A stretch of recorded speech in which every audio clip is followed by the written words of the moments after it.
ಮತ್ತಾಯರು ಬರೆದ ಶುಭ ಸಂದೇಶ ಅಧ್ಯಾಯ 11 ವಚನಗಳು 28ರಿಂದ 30ರವರೆಗೆ.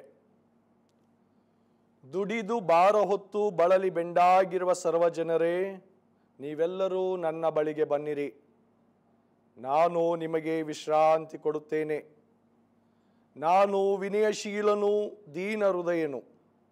ನನ್ನ ನೊಗಕ್ಕೆ ಹೆಗಲು ಕೊಟ್ಟು ನನ್ನಿಂದ ಕಲಿತುಕೊಳ್ಳಿ, ಆಗ ನಿಮಗೆ ವಿಶ್ರಾಂತಿ ಸಿಗುವುದು. ನನ್ನ ನೊಗ ಹಗುರ, ನನ್ನ ಹೊರೆ ಸುಗಮ ಎಂದರು.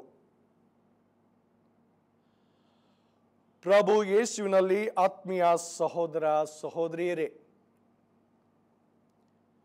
ನಾವು ದೇವರಿಗೆ ಸದಾ ಕೃತಜ್ಞತೆಯನ್ನು ನಾವು ಸಲ್ಲಿಸಬೇಕು.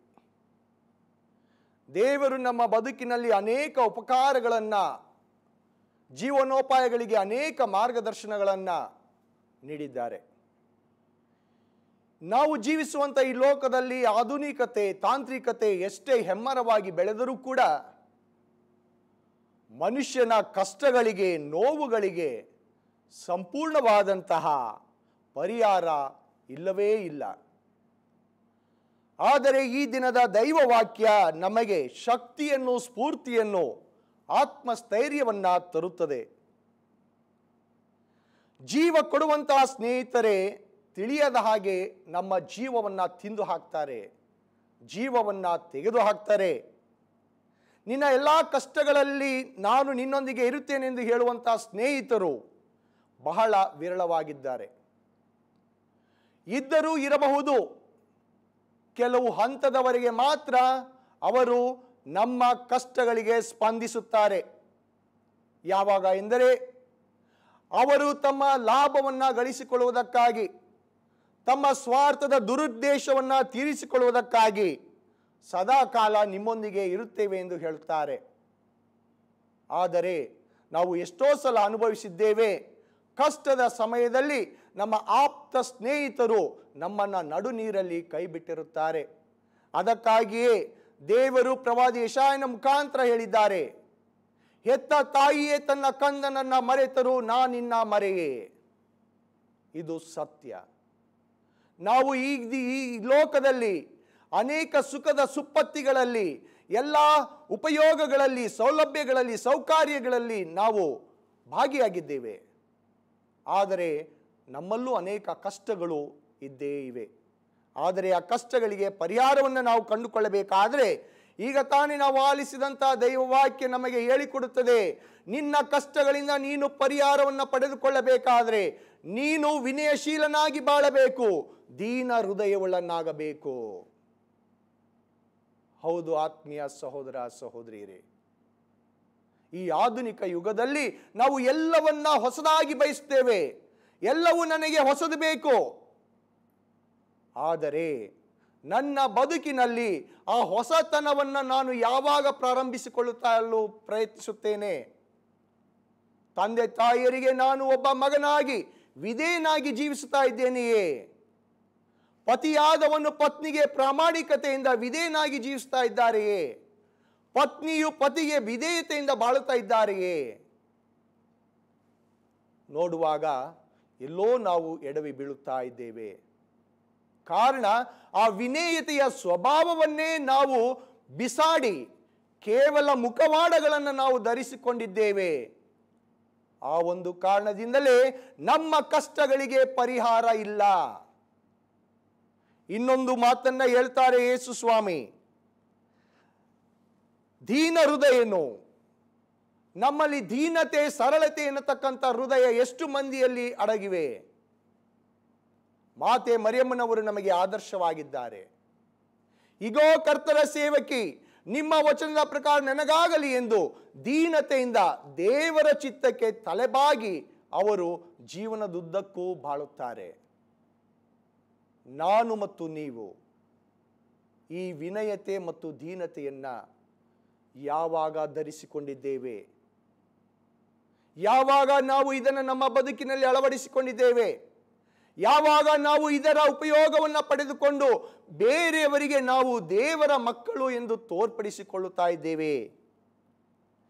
ಈ ಲೋಕದಲ್ಲಿ ನಾವು ನೋಡ್ತೇವೆ, ಅನೇಕ ಭ್ರಷ್ಟಾಚಾರಗಳು, ರಾಜಕೀಯ ದುರುದ್ದೇಶಗಳು, ಯುದ್ಧ ಕಲಹಗಳು, ನಕ್ಸಲೀಯರಿಂದ, ಭಯೋತ್ಪಾದಕರಿಂದ, ಉಗ್ರಗಾಮಿಗಳಿಂದ ಕೊಲೆಗಳು ನಡೆಯುತ್ತಾ ಇದ್ದಾವೆ. ಅನ್ಯಾಯ, ಅಕ್ರಮಗಳು, ಅತ್ಯಾಚಾರಗಳು, ಗರ್ಭಪಾತಗಳು, ಅಪ್ರಾಮಾಣಿಕತೆ, ಅವಿಶ್ವಾಸತನ ಇವೆಲ್ಲವೂ ಈ ಲೋಕದಲ್ಲಿ ಹೆಚ್ಚು ಹೆಚ್ಚು ಬೆಳೆಯುತ್ತಿರುವಂತಹ ಈ ಸಮಯದಲ್ಲಿ ಇನ್ನೂ ದೇವರು ಸುಮ್ಮನೆ ಕುಳಿತಿದ್ದಾರಲ್ಲ, ಏನು ಕಾರಣ? ದೇವರು ಎಲ್ಲರನ್ನ ಶಿಕ್ಷಿಸಬಾರದೆ? ದೇವರು ಎಲ್ಲರಿಗೂ ಒಳ್ಳೆಯ ಮನಸ್ಸನ್ನು ಕೊಡಬಾರದೆ ಎಂಬುದಾಗಿ ನಾವು ಎಷ್ಟೋ ಸಲ ಕೇಳಿರಲೂಬಹುದು. ಹೌದು, ದೇವರು ಇನ್ನೂ ಈ ಲೋಕವನ್ನ ಪ್ರೀತಿಸ್ತಾ ಇದ್ದಾರೆ. ಕಾರಣ, ಅವರು ಎಂದಿಗೂ ತಾವು ಮಾಡಿಕೊಂಡಂತಹ ಒಡಂಬಡಿಕೆಗೆ ವಿರುದ್ಧವಾಗಿ ನಡೆಯುವಂತಹ ದೇವರಲ್ಲ. ಅವರು ಮಾಡಿದಂತಹ ಒಡಂಬಡಿಕೆ, ನೀವು ನನ್ನ ಪ್ರಜೆಗಳು, ನಾನು ನಿಮ್ಮ ದೇವರು. ಇಸ್ರಾಯೇಲ್ ಜನಾಂಗದವರು ಮೋಶೆ ವಿರುದ್ಧವಾಗಿ ಎಷ್ಟೇ ಪಾಪವನ್ನ ಮಾಡಿದರೂ ದೇವರು ಅವರನ್ನ ಕ್ಷಮಿಸುತ್ತಾರೆ. ಇಸ್ರಾಯೇಲ್ ಜನರು ಎಷ್ಟೇ ಪಾಪ ಕೃತ್ಯಗಳಲ್ಲಿ ತಮ್ಮನ್ನೇ ತಾವು ಒಳಪಡಿಸಿಕೊಂಡಾಗ ದೇವರು ಅವರನ್ನ ಪ್ರೀತಿಸುತ್ತಾರೆ. ಪಾಪದ ರಕ್ತದ ಕಲೆಗಳು ತಮ್ಮ ಮೈಯೆಲ್ಲ ಅಂಟಿಕೊಂಡಿದ್ದರೂ ಕೂಡ ದೇವರು ಅವರ ಪಾಪದ ಕಲೆಗಳನ್ನ, ರಕ್ತದ ಕಲೆಗಳನ್ನ ತೊಳೆಯಲು ತನ್ನ ಏಕೈಕ ಪುತ್ರರಾದಂಥ ಯೇಸು ಕ್ರಿಸ್ತರನ್ನೇ ಈ ಲೋಕಕ್ಕೆ ಕಳುಹಿಸಿಕೊಡುವುದರ ಮೂಲಕ ದೇವರು ಈ ಲೋಕವನ್ನ ಪ್ರೀತಿಸುತ್ತಾ ಇದ್ದಾರೆ. ಅವರು ಈ ಲೋಕವನ್ನ ಎಷ್ಟಾಗಿ ಪ್ರೀತಿಸಿದರೆ ಅಂದರೆ ತಮ್ಮ ಏಕೈಕ ಪುತ್ರನನ್ನೇ ಈ ಲೋಕಕ್ಕೆ ಕಳುಹಿಸಿಕೊಟ್ಟರು. ಅಂತಹ ಪುತ್ರನನ್ನೇ ನಮಗೆ ಕಳುಹಿಸಿಕೊಟ್ಟಿರುವಾಗ ನಾವು ಒಳ್ಳೆಯದನ್ನ ಕೇಳಿಕೊಂಡಾಗ ಒಳ್ಳೆಯ ರೀತಿಯಲ್ಲಿ ಬಾಳಬೇಕು.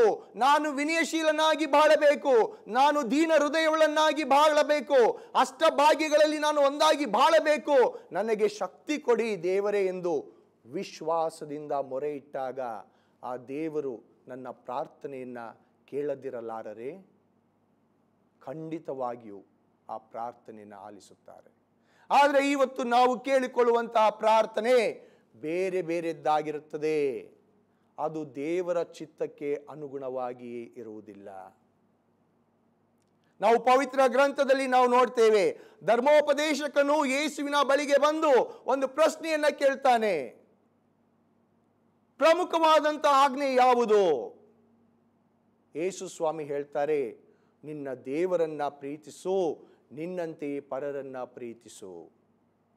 ದೇವರನ್ನ ಪ್ರೀತಿಸು, ನಿನ್ನಂತೆ ಪರರನ್ನ ಪ್ರೀತಿಸು ಎನ್ನುವುದು ನಿನ್ನ ಪೂರ್ಣ ಶಕ್ತಿಯಿಂದ, ನಿನ್ನ ಪೂರ್ಣ ವಿಶ್ವಾಸದಿಂದ, ನಿನ್ನ ಪೂರ್ಣ ಆತ್ಮದಿಂದ, ನಿನ್ನ ಪೂರ್ಣ ಮನಸ್ಸಿನಿಂದ ನೀನು ದೇವರನ್ನು ಪ್ರೀತಿಸು, ನಿನ್ನ ನೆರೆಹೊರೆಯವರನ್ನ ಪ್ರೀತಿಸು ಎಂಬುದಾಗಿ ಹೇಳಿದ್ದಾರೆ. ಹೌದು ಪ್ರಿಯ ಸಹೋದರ ಸಹೋದರಿಯರೇ, ಕ್ರೈಸ್ತರಾದ ನಾವು ದೇವರನ್ನ ಪ್ರೀತಿಸಲು, ನಮ್ಮ ನೆರೆಹೊರೆಯವರನ್ನ ಪ್ರೀತಿಸಲು ನಮ್ಮಲ್ಲಿ ಈ ವಿನಯತೆ ಮತ್ತು ದೀನತೆ ಎಂಬಂಥ ಸದ್ಗುಣಗಳನ್ನು ನಾವು ಬೆಳೆಸಿಕೊಳ್ಳಬೇಕು. ಆದ್ದರಿಂದಲೇ ಸಂತ ಪೌಲರು ಕೂಡ ತಾವು ಬರೆದಂತಹ ಪತ್ರದಲ್ಲಿ ಹೇಳ್ತಾರೆ, ಸದ್ಗುಣಗಳೇ ನಿಮ್ಮ ಶಿರಾಭರಣಗಳಾಗಿರಲಿ. ಆದರೆ ನಾವು ಇವತ್ತು ಇಂತಹ ಸದ್ಗುಣಗಳನ್ನು ತೊರೆದು ನಶಿಸಿ ಹೋಗುವಂತಹ ಬಂಗಾರದ ಆಭರಣಗಳನ್ನು ಧರಿಸಿಕೊಂಡು ನಾವು ಬೇರೆಯವರ ಮೆಚ್ಚುಗೆಗೆ ಪಾತ್ರರಾಗಲು, ಬೇರೆಯವರು ನಮ್ಮನ್ನ ಹೊಗಳಿಕೊಳ್ಳಲು ನಾವು ಬದುಕನ್ನು ನಡೆಸ್ತಾ ಇದ್ದೇವೆ. ಆದರೆ ನಾವು ಗಮನದಲ್ಲಿಟ್ಟುಕೊಳ್ಳಬೇಕು, ಸಂತ ಪೌಲರು ಹೇಳುವ ಹಾಗೆ ನಾವು ಈ ಲೋಕದಲ್ಲಿ ಜನರನ್ನ ಮೆಚ್ಚಿಸಲು ನಾವು ಬಾಳಬಾರದು, ದೇವರನ್ನ ಮೆಚ್ಚಿಸಲು ನಾವು ಪ್ರಯತ್ನ ಪಡಬೇಕು ಎನ್ನುವಂಥ ಮಾತನ್ನು ನಾವು ಗಮನದಲ್ಲಿಟ್ಟುಕೊಳ್ಳಬೇಕಾಗಿದೆ. ಆದ್ದರಿಂದ ಪ್ರೀತಿಯ ಸಹೋದರ ಸಹೋದರಿಯರೇ, ದೇವರು ನನ್ನನ್ನು ಯಾತಕ್ಕಾಗಿ ಪ್ರೀತಿಸಿದರು? ದೇವರು ನನ್ನನ್ನು ಯಾತಕ್ಕಾಗಿ ಪ್ರೀತಿಸಿದ್ದಾರೆ ಎನ್ನುವಂಥ ಒಂದೇ ಒಂದು ಪ್ರಶ್ನೆಯನ್ನು ನಾವು ಹಾಕಿಕೊಳ್ಳಬೇಕಾಗಿದೆ.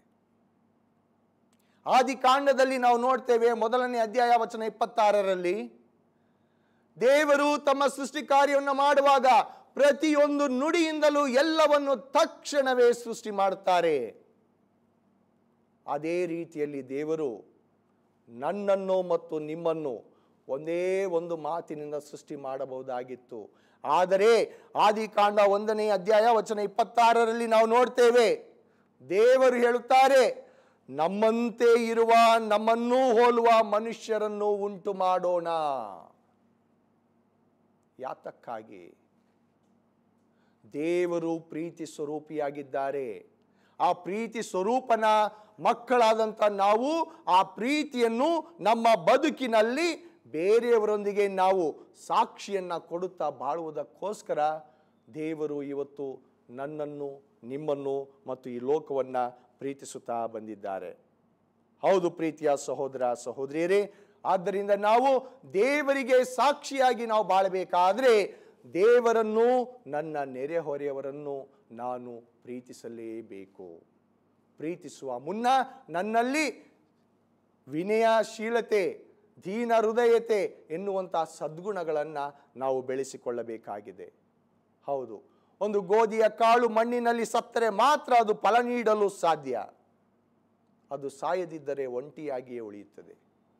ಹೀಗಿರಬೇಕಾಗಿದ್ದಲ್ಲಿ ನಾನು ದೇವರ ಪ್ರೀತಿಯನ್ನು ನನ್ನ ಸಹೋದರ ಸಹೋದರಿಯರಿಗೆ ನಾನು ಹಂಚಬೇಕಾಗಿದ್ದಲ್ಲಿ ನಾನು ಹೇಗೆ ಗೋಧಿಯ ಕಾಳು ಮಣ್ಣಿನಲ್ಲಿ ಒಂದಾಗುತ್ತದೋ ಹಾಗೆಯೇ ಆ ಯೇಸು ಸ್ವಾಮಿಯ ಶುಭ ಸಂದೇಶದ ಮೌಲ್ಯಗಳಲ್ಲಿ ಒಂದಾಗಿ ನಾನು ಜೀವಿಸಬೇಕು.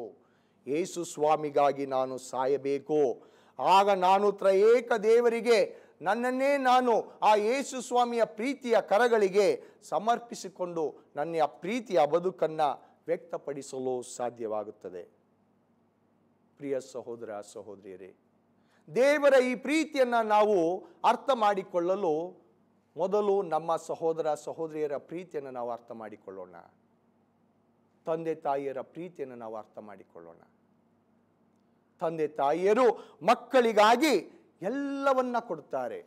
ಸರ್ವಸ್ವವನ್ನೇ ದಾರಿ ಎರೆಯಲು ಅವರು ಸಿದ್ಧರಿದ್ದಾರೆ. ಮಕ್ಕಳಿಗಾಗಿ, ಮಕ್ಕಳ ವಿದ್ಯಾಭ್ಯಾಸಕ್ಕಾಗಿ, ಮಕ್ಕಳ ಉಜ್ವಲ ಭವಿಷ್ಯಕ್ಕಾಗಿ ತಮ್ಮ ಚಿನ್ನಾಭರಣಗಳನ್ನು ಮಾರಿ, ತಮ್ಮ ಮನೆ ಮಠಗಳನ್ನು ಮಾರಿ, ತಮ್ಮ ಹೊಲ ಗದ್ದೆಗಳನ್ನು ಮಾರಿ ಮಕ್ಕಳ ವಿದ್ಯಾಭ್ಯಾಸಕ್ಕಾಗಿ ತಂದೆ ತಾಯಿಯರು ಎಷ್ಟು ಕಷ್ಟದಲ್ಲಿ ನಮ್ಮನ್ನು ಪ್ರೀತಿಸ್ತಾರೆ. ಹೌದು, ಇವರಿಗೆ ನಾನು ವಿಧೇಯನಾಗಿ ಬಾಳ್ತಾ ಇದ್ದೀನಿಯಾ? ನನ್ನ ತಂದೆ ನನಗೆ ಮನೆ ಕೊಟ್ಟಿಲ್ಲ, ಆಸ್ತಿ ಕೊಟ್ಟಿಲ್ಲ, ಹಣ ಕೊಟ್ಟಿಲ್ಲ, ಸಿರಿ ಸಂಪತ್ತು ಕೊಟ್ಟಿಲ್ಲ. ಹೌದು, ಜೀವಿಸಲು ನನಗೆ ಬೇಕಾದಂಥ ಆಹಾರವನ್ನು ಕೊಟ್ಟಿದ್ದಾರೆ. ಇದನ್ನಾದರೂ ನಾವು ಸ್ಮರಿಸಿಕೊಂಡಿದ್ದೇವಾ? ನಮ್ಮ ಸ್ನೇಹಿತರುಗಳು ನಮಗೆ ತಿಂಡಿ ತೀರ್ಥವನ್ನು ಕೊಟ್ಟಾಗ, ನಮಗೆ ಅಗತ್ಯ ಇದ್ದಾಗ ಹಣ, ಬಟ್ಟೆ ಇವುಗಳನ್ನು ಒದಗಿಸಿಕೊಟ್ಟಾಗ ನಾವು ಅವರಿಗೆ ವಿಧೇಯರಾಗಿ ನಾವು ಬಾಳ್ತೇವೆ. ಜೀವನ ಪರ್ಯಂತರ ಅವರಿಗೆ ನಾವು ಋಣಿಗಳಾಗಿ ಬಾಳಲು ಆಶಿಸುತ್ತೇವೆ. ಸಹಜ, ಏಕೆಂದರೆ ಉಪ್ಪು ಕೊಟ್ಟವನನ್ನು ನಾವು ಮರೆಯಬಾರದು, ಉಪಕಾರ ಮಾಡಿದವನನ್ನು ನಾವು ಮರೆಯಬಾರದು. ಆದರೆ ನಮಗೆ ತಿಳಿಯದ ಹಾಗೆ ದೇವರು ನಮಗೆ ಏನೆಲ್ಲ ಕೊಟ್ಟಿದ್ದಾರೆ ಊಹಿಸಿ ನೋಡಿ. ಏನೆಲ್ಲ ಕೊಟ್ಟಿದ್ದಾರೆ.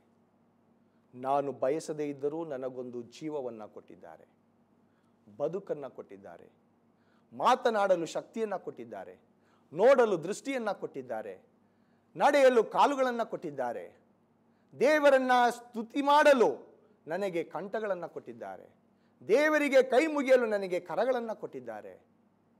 ನಾನು ಈ ದೇವರಿಗೆ ವಿಧೇಯರಾಗಿ ನಾನು ಬಾಳ್ತಾ ಇದ್ದೇನೆ. ನಮ್ಮನ್ನೇ ನಾವು ಪರೀಕ್ಷಿಸುವಾಗ ಯಾಕೆ ನಾವು ವಿಧೇಯತೆಯಿಂದ ಬಾಳಲು ಸಾಧ್ಯವಾಗ್ತಾ ಇಲ್ಲ? ಏಕೆಂದರೆ ಮೊದಲನೇದಾಗಿ ನನ್ನಲ್ಲಿ ಆ ಮೌಲ್ಯಗಳು, ಒಳ್ಳೆಯ ಮೌಲ್ಯಗಳು ನನ್ನಲ್ಲಿ ಇಲ್ಲ. ದೈವ ಭಯವಿಲ್ಲ.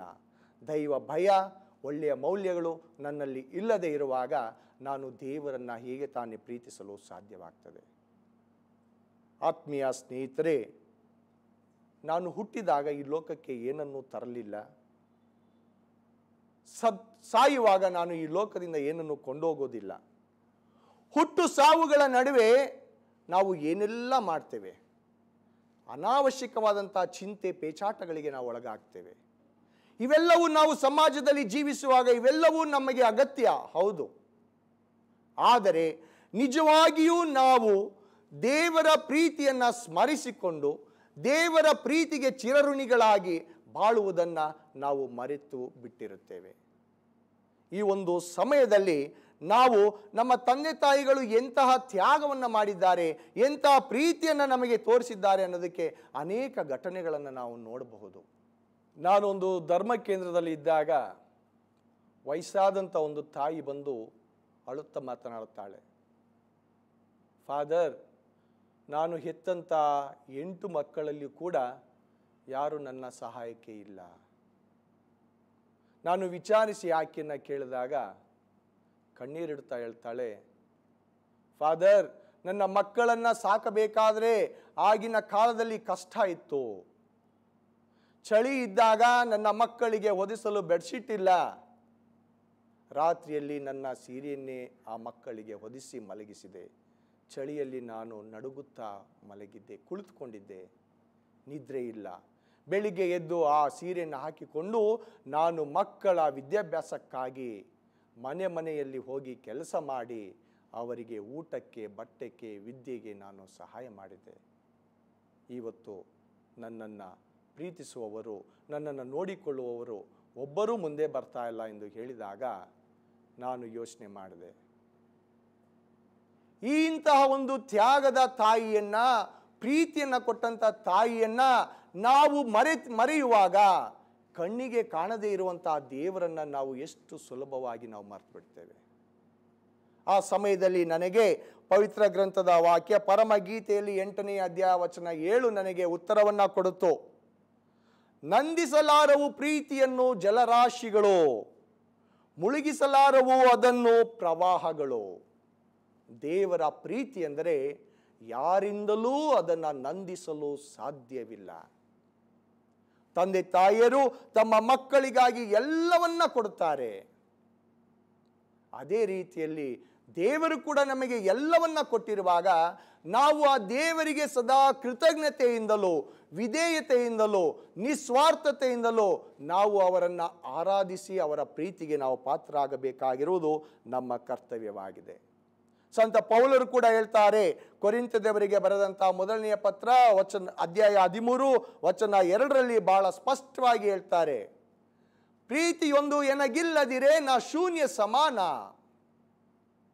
ಹೌದು, ಇವತ್ತು ನಾವು ನಮ್ಮ ಕುಟುಂಬಗಳಲ್ಲಿ, ನಮ್ಮ ನೆರೆಹೊರೆಯವರಲ್ಲಿ, ನಮ್ಮ ತಂದೆ ತಾಯಿಯರಲ್ಲಿ, ನಮ್ಮ ದೇವರಲ್ಲಿ ನಾವು ಪ್ರೀತಿಯನ್ನು ಕಾಣದೆ ಹೋದರೆ ಅದು ಶೂನ್ಯವಾಗಿ ಬಿಡುತ್ತದೆ. ಎಲ್ಲೋ ಒಂದು ಕಡೆ ಆ ಪ್ರೀತಿ ನಮ್ಮಲ್ಲಿ ಇರೋದ್ರಿಂದಲೇ ನಾವು ಇಲ್ಲಿಯ ತನಕ ಸ್ನೇಹ ಸಂಬಂಧಗಳಲ್ಲಿ ಇರಲು ಸಾಧ್ಯವಾಗಿದೆ. ಸಂತ ಪೌಲರು ಕೂಡ ಹೇಳ್ತಾರೆ, ರೋಮನರಿಗೆ ಬರೆದಂಥ ಪತ್ರ 8ನೇ ಅಧ್ಯಾಯ ವಚನ 35ರಲ್ಲಿ ಹೇಳ್ತಾರೆ, ಕ್ರಿಸ್ತ ಪ್ರೀತಿಯಿಂದ ನನ್ನನ್ನು ಬೇರ್ಪಡಿಸಲು ಯಾರಿಂದಲೂ ಸಾಧ್ಯವಿಲ್ಲ. ಅವರು ತಮ್ಮ ಆಪ್ತ ಸ್ನೇಹಿತನ ಪ್ರೀತಿ ಬಗ್ಗೆ ಹೇಳಲಿಲ್ಲ, ಅಥವಾ ತನ್ನ ಕುಟುಂಬಸ್ಥರ ಪ್ರೀತಿಯ ಬಗ್ಗೆ ಹೇಳಲಿಲ್ಲ. ಕ್ರಿಸ್ತ ಪ್ರೀತಿ ಅಂದರೆ ನಮ್ಮನ್ನು ಸದಾ ಕಾಲ ದೇವರು ಪ್ರೀತಿಸುತ್ತಾ ಬಂದಿದ್ದಾರೆ. ಹೌದು, ಸತ್ಯ. ಪಾಪಿಗಳಾದಂಥ ನಮ್ಮನ್ನು ದೇವರು ಹೇಗೆ ಪ್ರೀತಿಸಲು ಸಾಧ್ಯ? ದೇವರು ಬದಲಾಯಿಸಿಕೊಳ್ಳಲು ಸಾಧ್ಯವೇ? ದೇವರು ಬದಲಾಯಿಸಿಕೊಳ್ಳಲು ಸಾಧ್ಯ ಇಲ್ಲ. ಆದರೆ ಅವರು ತಮ್ಮ ಸ್ವಭಾವವನ್ನು ಬದಲಾಯಿಸಿಕೊಳ್ಳಲು ಸಾಧ್ಯ ಇದೆ. ಯಾವಾಗ?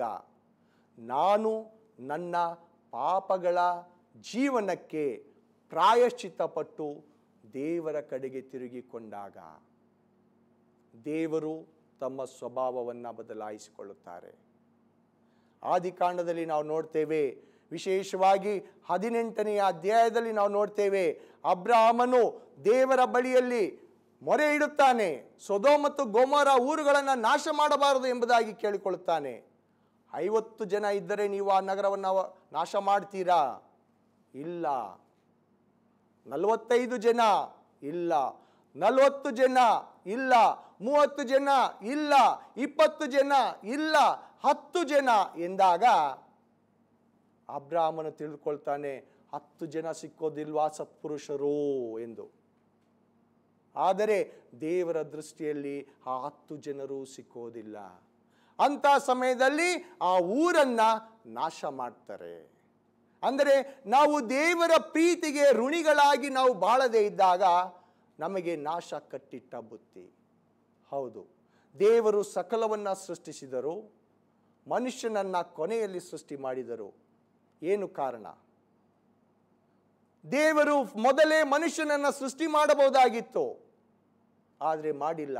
ಇಲ್ಲಿ ನಾವು ಅರ್ಥ ಮಾಡಿಕೊಳ್ಳಬೇಕು, ದೇವರು ಯಾತಕ್ಕಾಗಿ ಮೊದಲು ಎಲ್ಲವನ್ನ ಸೃಷ್ಟಿಸಿ, ಪ್ರಕೃತಿಯನ್ನು ಸೃಷ್ಟಿಸಿ ನಂತರ ಕಡೆಯಲ್ಲಿ ಮನುಷ್ಯನನ್ನು ಸೃಷ್ಟಿ ಮಾಡಿದರು ಎಂದರೆ, ಮನುಷ್ಯನಿಗೆ ಬೇಕಾದಂಥ ಆಹಾರವನ್ನ ದೇವರು ದಯಪಾಲಿಸಿ ಆತನ ಜೀವನೋಪಾಯಕ್ಕಾಗಿ ಅನೇಕ ಸಮೃದ್ಧಿಯ ಆಹಾರವನ್ನು, ಫಲವನ್ನು ಕೊಡುವುದರ ಮೂಲಕ ದೇವರು ಆತನನ್ನು ಪ್ರೀತಿಸಿದರು. ಇವತ್ತು ದೇವರು ಸೃಷ್ಟಿಸಿದಂಥ ಈ ಪರಿಸರವನ್ನು, ನೆಲವನ್ನು, ಜಲವನ್ನು ನಾವು ಏನು ಮಾಡ್ಕೊಳ್ತಾ ಇದ್ದೇವೆ? ದುರುಪಯೋಗ ಪಡಿಸಿಕೊಳ್ತಾ ಇದ್ದೇವೆ. ನನ್ನ ಸ್ವಾರ್ಥಕ್ಕಾಗಿ, ನನ್ನ ಲಾಭಕ್ಕಾಗಿ, ನನ್ನ ಹಣದ ವ್ಯಾಮೋಹಕ್ಕಾಗಿ ನೆಲವನ್ನು ಹೊಡೆದು ಹಾಕ್ತಾ ಇದ್ದೇನೆ, ಜಲವನ್ನು ನಾನು ಕಲುಷಿತ ಮಾಡ್ತಾ ಇದ್ದೇನೆ, ಪರಿಸರವನ್ನು ನಾನು ಕಡಿದು ಹಾಕ್ತಾ ಇದ್ದೇನೆ. ಇದರ ಪ್ರತಿಫಲ ಏನು? ಜಾಗತೀಕರಣ, ವೈಪರೀತ್ಯಗಳು, ಪ್ರಕೃತಿಯಲ್ಲಿ ವಿಕೋಪಗಳು ಉಂಟಾಗುತ್ತಿರುವುದನ್ನು ನಾವು ನೋಡುತ್ತಿರುವಾಗ, ದೇವರು ನಮ್ಮನ್ನು ಸೃಷ್ಟಿ ಮಾಡಿರುವಾಗ ಆ ದೇವರನ್ನ, ನನ್ನ ಸಹೋದರ ಸಹೋದರಿಯರನ್ನ ನಾನು ಸೃಷ್ಟಿಸದೆ ಹೋದರೆ ನಾನು ಎಂಥ ದುರಂತಕ್ಕೆ ನಾನು ಈಡಾಗುತ್ತೇನೆ. ಇದನ್ನು ನಾವು ನೋಡ್ತೇವೆ ಆತ್ಮೀಯ ಸಹೋದರ ಸಹೋದರಿಯರೇ. ಲೂಕರು ಬರೆದಂಥ ಶುಭ ಸಂದೇಶ ಅಧ್ಯಾಯ 16ರಲ್ಲಿ ನಾವು ನೋಡ್ತೇವೆ, 19ನೇ ವಚನ ನಂತರ 31, ಅದರಲ್ಲಿ ನಾವು ನೋಡ್ತೇವೆ ಭೋಗಿ ಮತ್ತು ಭಿಕಾರಿ. ಶ್ರೀಮಂತನು ತನ್ನ ಮನೆಯಲ್ಲಿ ಬಹಳ ಸುಖದ ಸುಪ್ಪತ್ತಿಗೆಯಲ್ಲಿ ಬೆಳೀತಾ ಇದ್ದ. ಆತನ ಮನೆಯ ಮುಂದುಗಡೆ ಬಡ ಲಾಜರನು ಇದ್ದ. ಆತನ ಹುಣ್ಣುಗಳನ್ನು ನಾಯಿಗಳು ನೆಕ್ತಾ ಇದ್ದವು. ಆ ವ್ಯಕ್ತಿಗೆ ಒಂದು ಲೋಟ ನೀರನ್ನಾಗಲಿ ಅಥವಾ ಒಂದು ಸ್ವಲ್ಪ ಆಹಾರವನ್ನಾಗಲಿ, ರೊಟ್ಟಿಯನ್ನಾಗಲಿ ಈ ಶ್ರೀಮಂತ ವ್ಯಕ್ತಿ ಕೊಡಲಿಲ್ಲ. ಅಂದರೆ ತಾನು ತನ್ನ ನೆರೆಹೊರೆಯವರನ್ನ ತಾನು ನೋಡಲೇ ಇಲ್ಲ.